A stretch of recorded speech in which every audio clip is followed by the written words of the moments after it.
wow, like, why wasn't I taught this sort of stuff? You know, we are taught at school a bit, but there's only so much that we're listening at school. Especially, like, I was at a co-ed school, I'm sitting there next to the boys, you know, we're zoning out, we're embarrassed, we're not asking questions. And then our mums are only really teaching us as much as they got taught, which wasn't something that was really discussed. And so when I started this journey and learning all this, I was just like, oh my God, this explains so much. You know, if I had have known this, I could have given myself a bit of a break.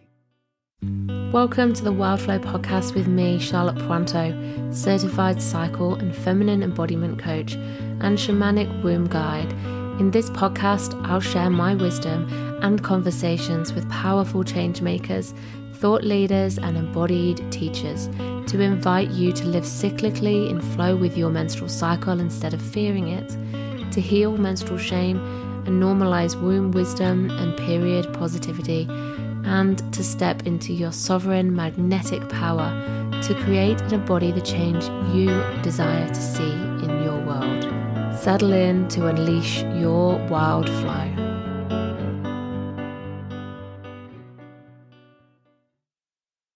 Menstrual shame can be unwillingly perpetuated by those around us, which for children includes their friends, family, school peers, teachers, and the wider cultural programming.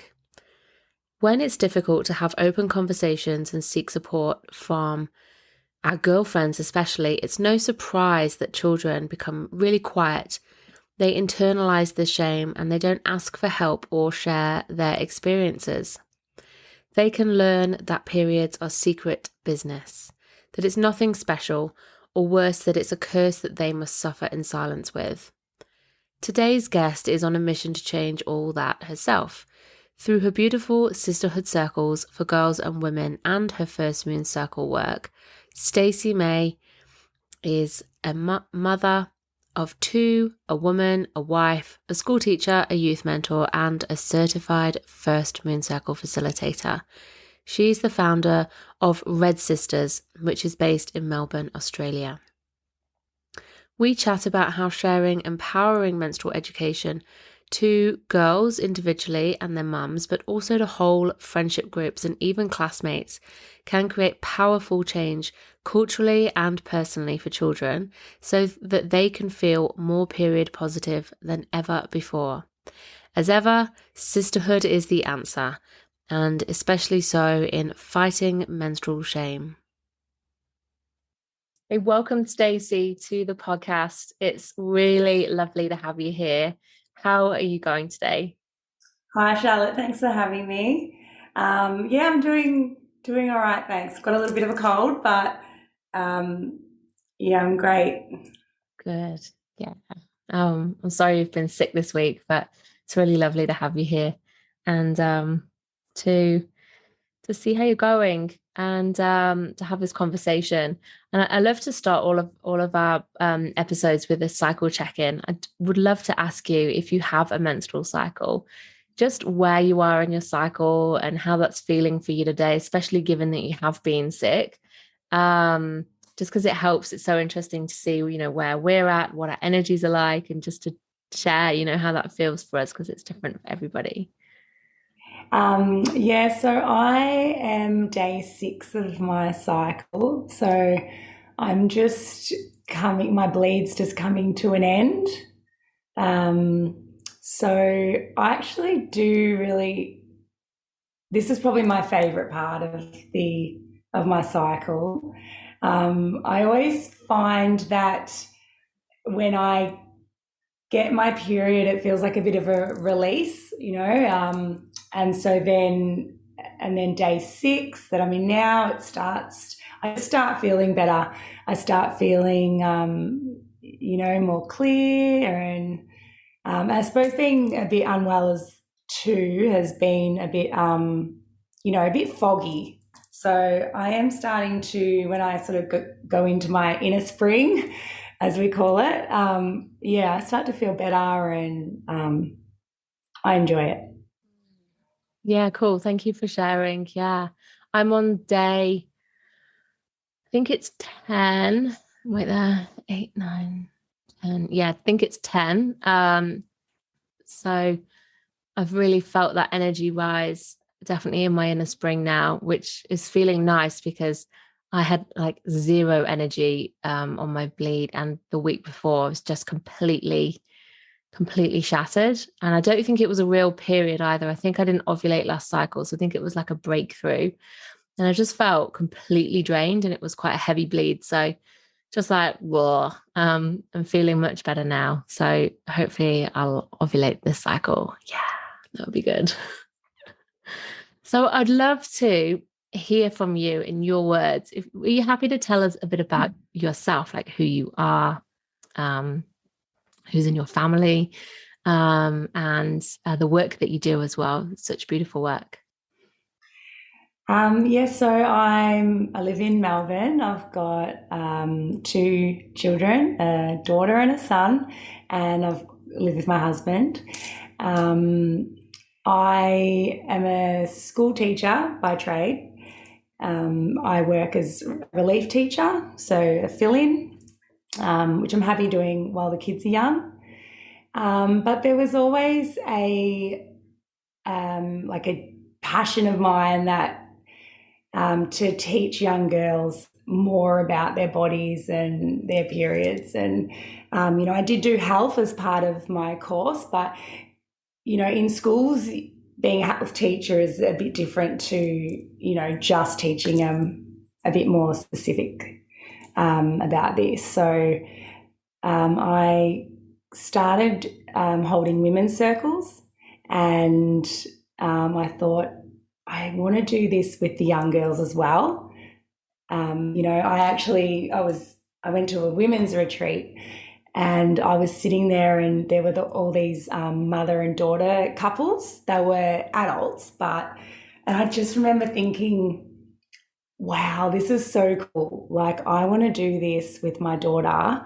And also I thought, like, how do I not know about this? Like, I hadn't heard about women's circles until this retreat.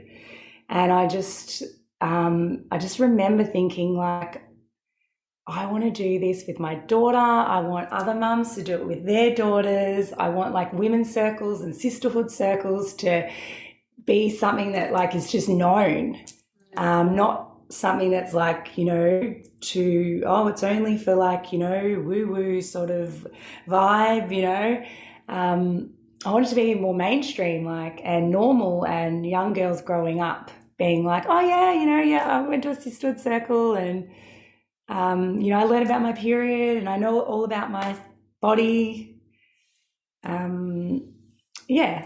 So that sort of women's retreat sort of like ignited that in me. Yeah. That's interesting, because that's the same for me as well. I started holding women's circles, and it was just like, wow, like how amazing is this to be in a group of women where I can just be myself and like not have to kind of, put my best self forwards. I could just be exactly who I was and how I was feeling in that moment. Everyone was being really honest. Like at first it was like searingly honest, and it was like, whoa, what is this? But the more I went and the more I held circles, it was like just really so powerful to have that, for women to be able to just share our stories and be heard and acknowledged, and to have that beautiful self-care time for ourselves as well, that just that time that's ours, and we don't have to do anything for anybody else.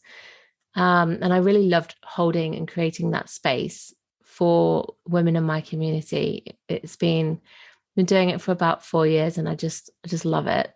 There's nothing else like it. And yeah, the first time I ever went to a circle, I was like, what is this? Oh my God.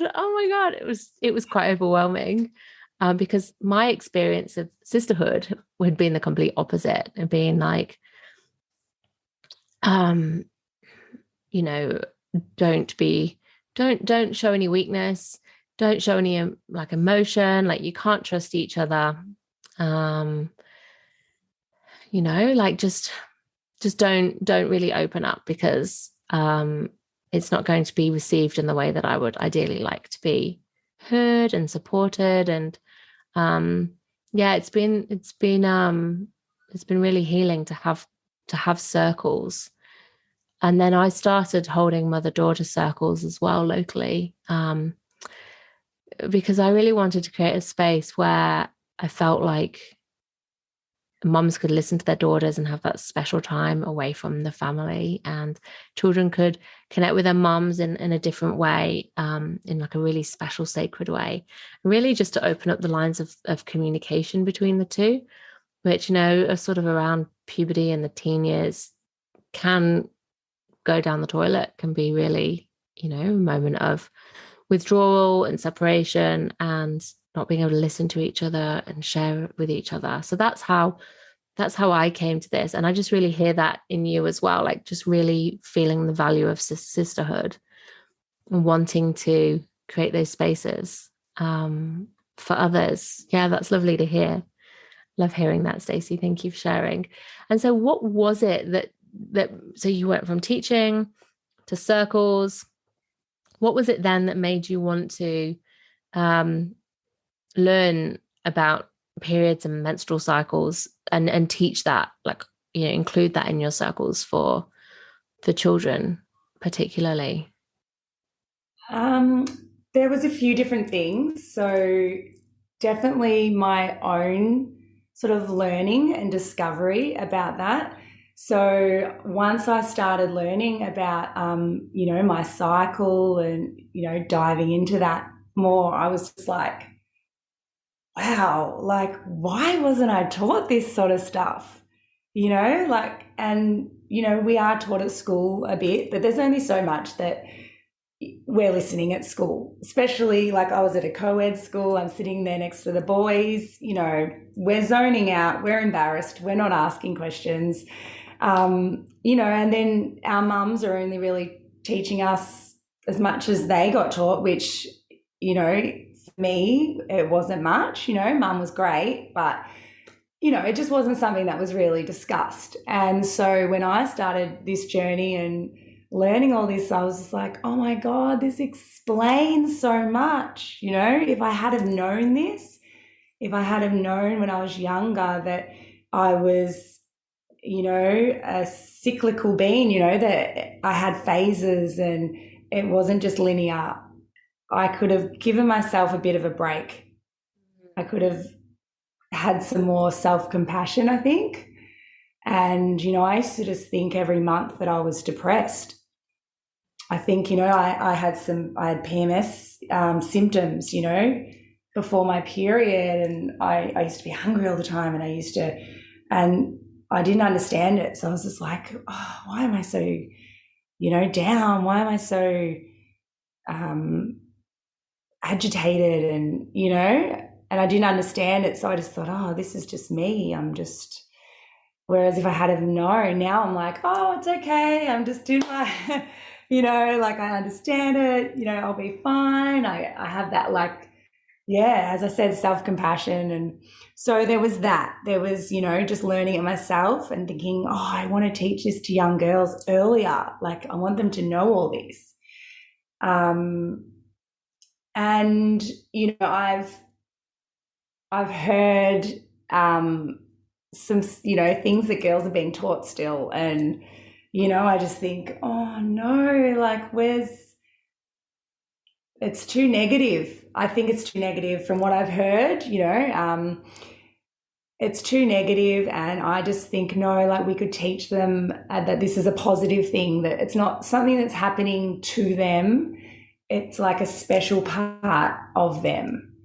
And I think that, there's not enough time to do it in schools. And I don't think that that's really the right setting for it all. So that's why I wanted to, do something outside of school, and it be this special thing that the mum's involved in as well, or the auntie, grandma, big sister, where girls can come and they feel like they learn about their bodies, and then they, it's giving them a sense of confidence, pride. Like, I think once we know more about ourselves, then we stop sort of searching for that outside validation, because we're amazing, like you've got that self-confidence. We're amazing. I know about my body. Yep, it's doing this because of this. And, I think that's what young girls need help with, is their self-confidence and self-esteem. Yeah, absolutely.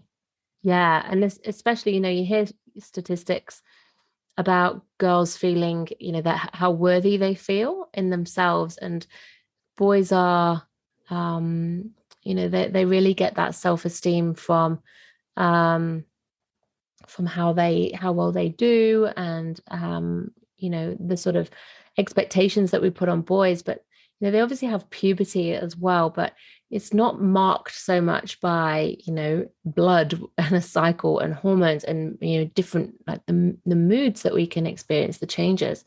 And so for girls, going through all the changes that we go through, trying to find out who we are, and what our place in the world is, what our identity is separate to our parents and our family, and then having to perhaps deal with bodies changing and people talking about our bodies as well, and around us, and then having periods.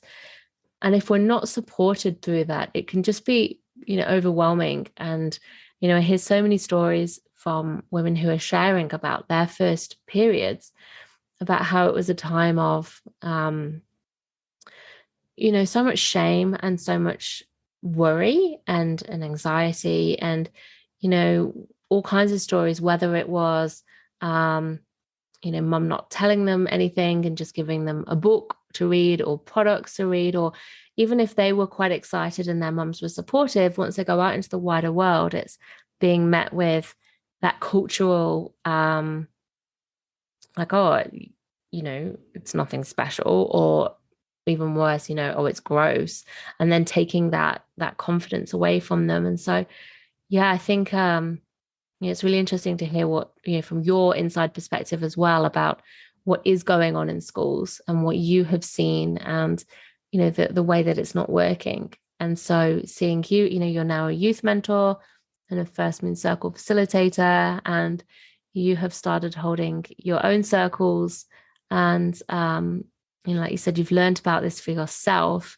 so that then you can teach what you know as well. And I think it's really brilliant to hear how you have taken that experience, and now you're offering something that you can see a real need for in your community.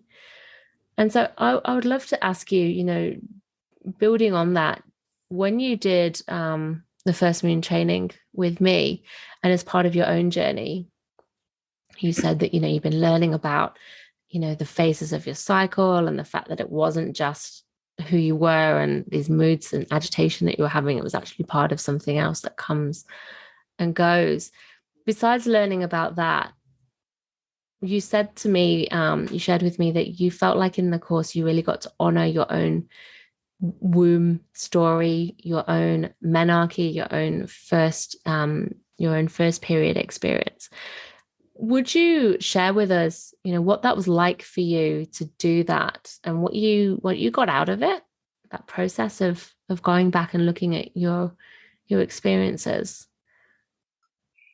Yeah, the course. Oh, I just want to say, the course to me, it's like I always just hold my heart, because I just think the course will have such a special place in my heart. I loved it, because it wasn't just us learning about what to teach the girls or the content. We had this real journey ourselves, which we needed to do, because how are we meant to, hold space for these young girls about such a, special time, and if we haven't really done the work ourselves. So the course really allowed me to go back and revisit, my 13-year-old self. I think we wrote a letter, didn't we? Yeah. So we wrote a letter to ourself, which I highly recommend anyone to do. It's just you don't need to have had this like horrible experience of your menarche, of your first period. But it could just be like quite insignificant. Like for me, it was sort of just like, oh, okay, there you go. So going back and acknowledging that, writing a letter to myself, it's sort of like, yeah, acknowledging my younger self and giving me the love and the respect and everything that I needed back then. And so doing that in the course was great because then, that's what we're going to give to these young girls. And, I think it's also great for the mums as well that come to the circle because, yeah, as I said, they might not have got any of that. So when the mums come with their daughters, it's like they're gifting their daughter something that they maybe didn't have. And so it can be quite healing for the mothers as well. Yeah. And so have you seen that in your circle? And how's that gone? I saw that the mothers really got something out of it. It wasn't just about the girls. It was about the mums. And we do, that special part in the circle where we give the mums like a chance to write down. They can write it down so it's all prepared if they like, but like a blessing for their daughter, words of wisdom. And that was really special. In the last circle I did, it was really special for the whole group, just listening to the other women, the other mums, listening to the mums, the daughters hearing what, everyone has to say. And I had a couple of the mums, come up to me afterwards and just really thank me because they got so much out of it as well. Really special. Thank you for sharing. I just loved I love that so much. Like it's such a ripple. Like it's healing for us. It's obviously, empowering for the children we're supporting. And then also the mums as well, just getting so much out of it personally and empowering them as parents as well so they can, support their children in a beautiful way. And yeah, I I really hear that sisterhood is important to you as well. And I just wondered, how you feel that talking about periods in groups of girls, how do you feel that supports sisterhood? Is that something that you have noticed that it lends itself to? Yeah, like definitely growing up, it was whispers and hiding the tampon up the sleeve and, it was all hush hush. And it's funny because we all were going through it and we all knew, but yeah, nothing was really spoken about. And I just think that's what, these circles are good because the girls then know that they've got a sisterhood, they've got someone else to talk to, they've got support, instead of it just being all hush hush. So, and then, it only takes like a one girl to be talking openly about it and being like proud about it for another girl to hear that and think, oh yeah, and then as you said, the ripple effect. It doesn't mean we need to be walking down the school, chanting with placards. Period positivity. But that not being this shameful, dirty thing that you have to hide. It's about changing that and, and yeah, when girls come and they sit in circle, it gives them that sense of sisterhood, the sense that they belong, the sense that, yeah, they're not in this alone and there's other girls going through it as well. And it's something, as I said, it's something special. Yeah, I really, really feel that too. I love that. And I feel like, we can do circles where it's like anyone can come, and then we can do them for specific groups of friends. And I find that those ones particularly are really powerful for sisterhood, because like you say, you get this group, this, you know, this friendship thing that kind of binds them all. It's like this shared experience, and they get to go away and talk nonstop about it and share it, you know, with their friends. And the other, you know, one of the things that I think is really important, like you said, is like, you know, shoving tampons or pads up your sleeve. And, you know, we do that as women in the workplace, like still, right? It's like, don't hide it. It's this dirty secret. Don't let anyone see, you know, instead of just it being like this normal thing where you just grab it and you just like, yep, whatever. Um, you know, and at school, I hear so many stories of children not knowing, what they would do if they needed help, you know, who to talk to, you know, could they ask the teacher which toilets have got the right sanitary bins in there as well? Because not all of them do, especially in primary schools. It is crazy. You know, and most girls are, well, a lot of girls are starting their periods while they're still in primary school, in the first years of high school. So, you know, and not sort of, you know, having a plan, not feeling supported, you know, really vulnerable. And so, you know, it's nice to be able to get the girls to think about, you know, what plan of attack they might have, you know, like who can they go and ask if they need something, you know, if they don't have something, does their friend have something? Or, you know, to work out together, you know, which teachers might be easier to go and talk to, and, you know, what they might do if they needed to go to the bathroom, things like that, just simple things like that I think it's really easy for us to forget. You know, it was like that for me at school, but only when I really think about it I can remember, you know, the discomfort of that. And, you know, I also have this memory of being in the bathroom, and a girl who was in my class, she asked me if I had a tampon, and I said, yeah, I do. And I gave it to her under the bathroom stall. And then she called me a name.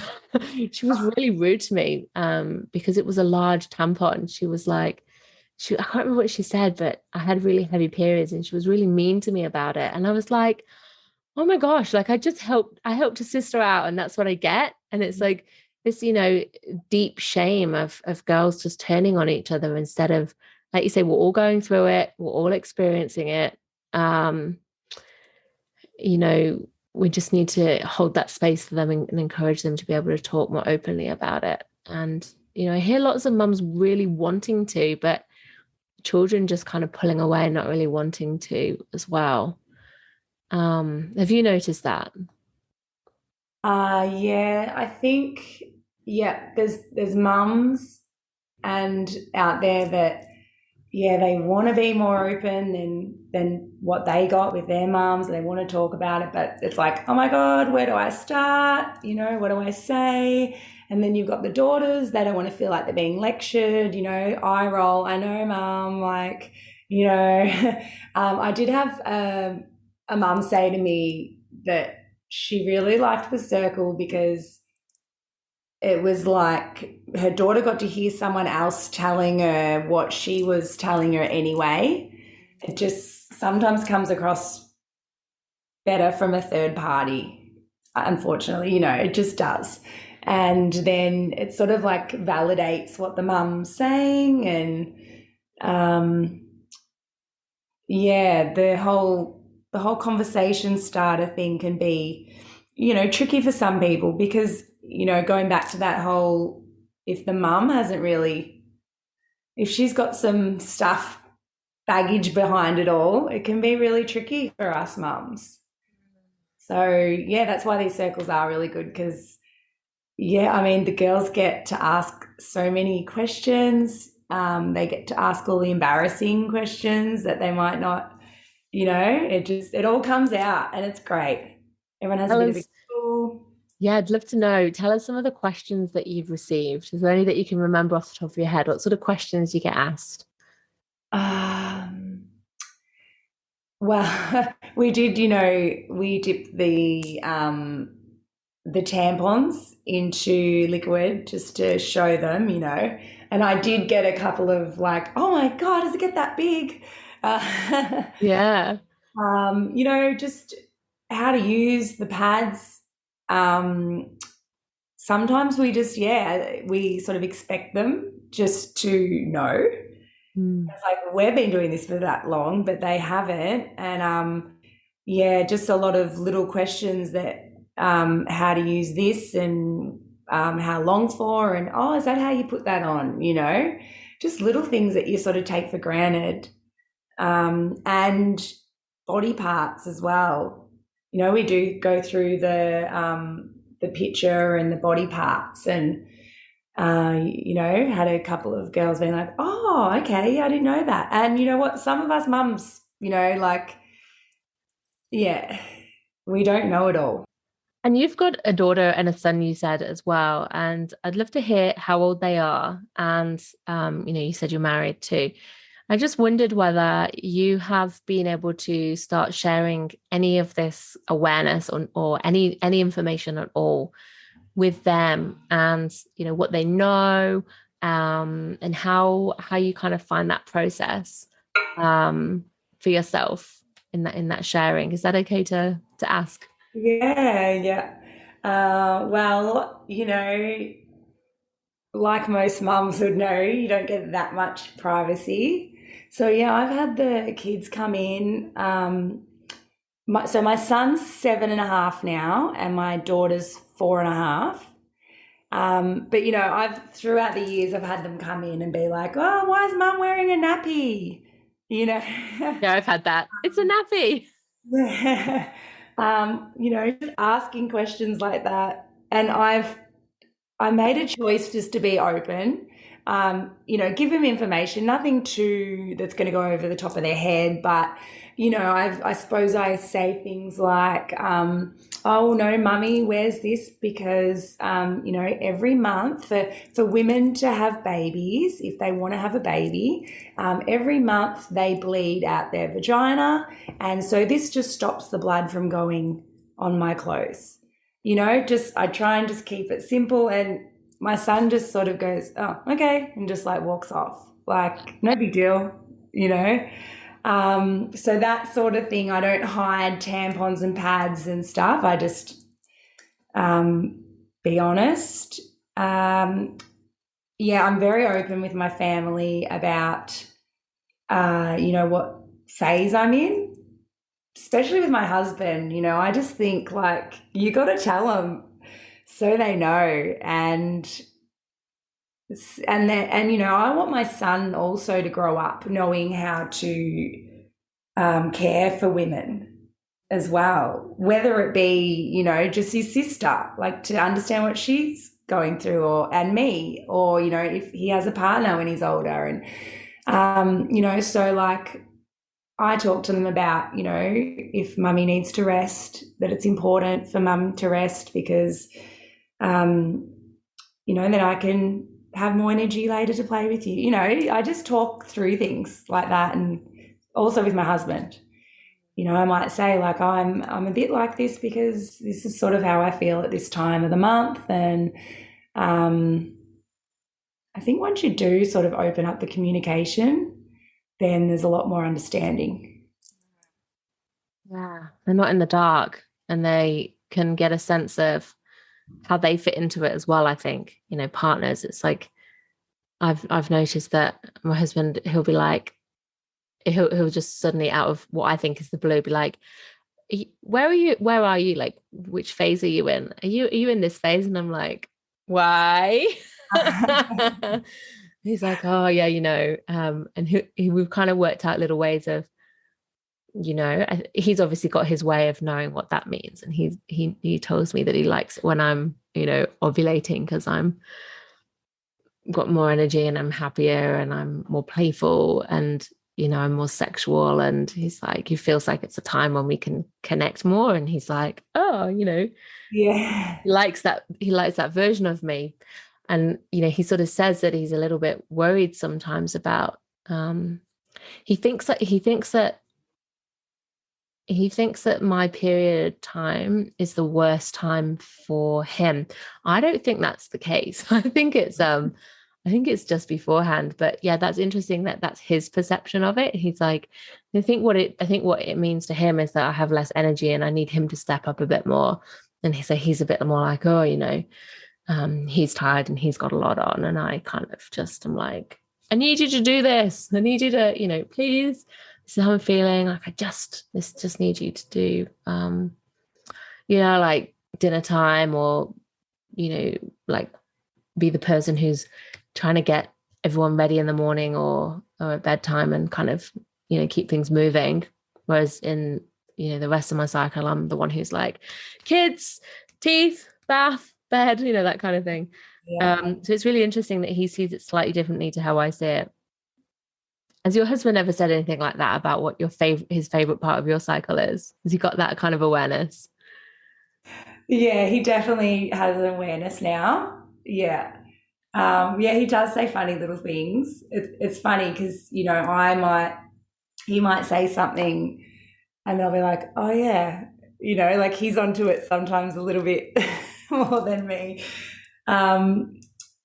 Yeah, he definitely is more aware, which I like. Um, yeah, I would say probably the same, like that phase of my cycle. Because I think we are just naturally a bit. I mean, everyone's different, but we are when we are ovulating. Obviously, yeah, we're a bit more social, playful, sexual. Yeah. So I mean, who's not going to love that? Yeah, phase? exactly right. Love it. Yeah. Brilliant. Thank you for sharing that. Um, okay, and I would love to hear, so where to from here, Stacey? You've got your First Moon Circles up and running, and you're doing other circles as well for the girls in your community. Tell us what you're up to and what your kind of vision is, I guess, for your period positive spaces. Yeah, so the First Moon Circles, and I'm offering them as private circles as well, which I know you do. Mm, And, and they can be for like the older girls as well. Like, I don't want mums to think that, oh, they've already got their first period, I missed the boat, because I just think, as I said, I was in my early 30s. I don't think it's ever too late. And, teenage girls learning about this, acknowledging it is great as well. And so I do want to do, so I do mother daughter circles. So, just, yeah, special connection where you can come with your daughter for some real self love, self care, something special. You're introducing them to the whole sisterhood thing. Just a really beautiful, nice little, mummy and me time. Um, gorgeous. and yeah, I'm going next term. I'm starting empowerment. I'm calling them, they're like mini workshops, but they're like a mixture of a sisterhood circle with a theme. All different themes, getting the girls in, empowering them, but with fun activities, Amazing. fun, engaging activities. And yeah, and I don't know, I have so many things that, I want to do, but I am aware to not have too many. I listened to one of your podcasts the other day actually, and I loved how you said that you have your little cauldron on your desk and you write down the things that are on your mind, and you just sort of pick out one and you go with that for the couple of weeks or the month. I think I definitely need to do that as well, because yeah, so many ideas in my head, but no one wants to do too much or take on too much. So yeah. Yeah, I love that. I love that it resonates with you. You've actually reminded me. I haven't done it this month. And I'm just like, oh my gosh, yes. Like I've got all these things going around my head too. So thank you for the reminder, because I need to spend some time doing that and get it out of my head, and just go back to remembering that everything has its time and place, and we can have these ideas, but like you say, we don't need to be doing them all at once. So yeah, I'm going to crack my cauldron out, and that'll be great. So Stacey, you said you're living in Melbourne and your circles are available in Melbourne. Is that right? Whereabouts are you and where can people find you online as well? So I've just launched my website, Woo! redsister.com.au. So that gives you a lot more detail about the circles. I'm holding one in the holidays in Alpha. So, yeah, school holidays. But as I said, I offer them private. So, you can always just contact me, let me know. And obviously, I'm happy to, come to their house. It can be in their environment, in the Melbourne area. Yeah. Brilliant. Thank you. And you're on Instagram as well. It's Red Sisters. How's that?